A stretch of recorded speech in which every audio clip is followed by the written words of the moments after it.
लेकिन आप आपस में झगड़ क्यों रहे हैं, लड़ क्यों रहे हैं?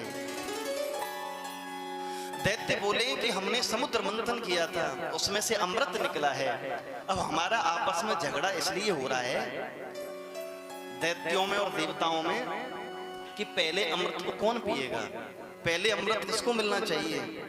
और देवी एक काम करिए ना, आप ये कलश आप ले लीजिए और अमृत का बंटवारा आप कर दीजिए। भगवान बोले नहीं नहीं नहीं नहीं, नहीं। पराई स्त्री पर कभी विश्वास नहीं करना चाहिए।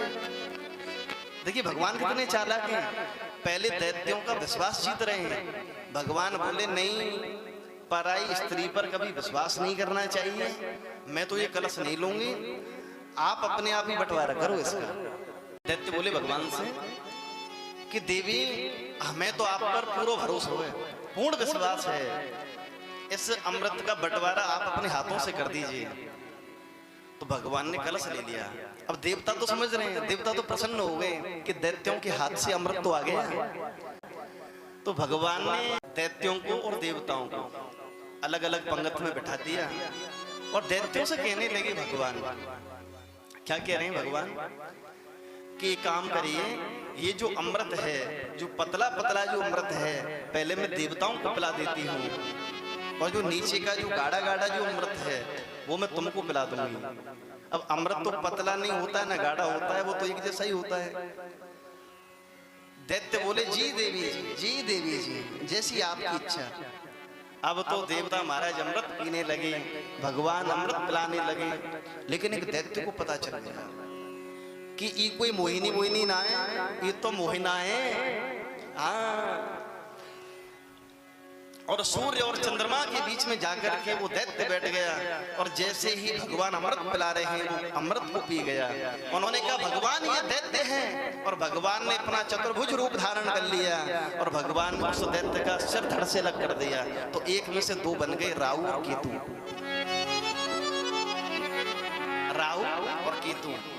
ये चंद्र ग्रहण सूर्य ग्रहण पड़ता है तो ये मानना है कि ये सूर्य और चंद्रमा को कष्ट देते हैं, दुख देते हैं। और जब ग्रहण पड़ता हो उस समय भोजन नहीं पाना चाहिए, सोना नहीं चाहिए, उस समय भगवान का चिंतन करना चाहिए, भगवान का कीर्तन करना चाहिए। एक बार प्रेम से कहिए।